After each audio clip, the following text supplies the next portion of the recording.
Well, the preliminary results of the Lebanese elections are in, and it looks as if Hezbollah has been dealt a major blow. And that's not just as a result of independent candidates winning seats in numbers that we haven't seen before, but also the victory of the Lebanese forces. They're a Saudi-backed political party of Christians that have really taken on the mantle, it seems, of the anti-Hezbollah movement. Now, why is this significant? You've got to remember that Hezbollah, of course, is a U.S.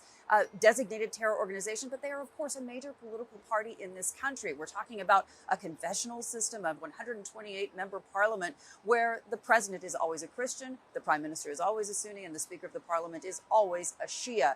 It's a very, very delicate balance, and one of the questions is how quickly a government could potentially be formed at this point with the losses Hezbollah has suffered, as well as how quickly they're going to be able to move forward on the economic reforms that are essential to securing an IMF bailout. You've got to remember that this is a country that has now been in economic crisis for 3 years. We're talking about inflation now over 200%. They're seeing a major impact from the Ukraine crisis as well when it comes to wheat prices, a fuel crisis. We're talking about a country that has still had no resolution from the man-made explosion that literally blew up the port that you can see behind me back in August of 2020. The World Bank has released a report essentially saying that this economic crisis can be laid squarely at the door of Lebanon's political establishment. And independent candidates essentially saying to me and saying to the voters that what we've seen over the last 24 hours is a direct result of the people saying no to the political establishment.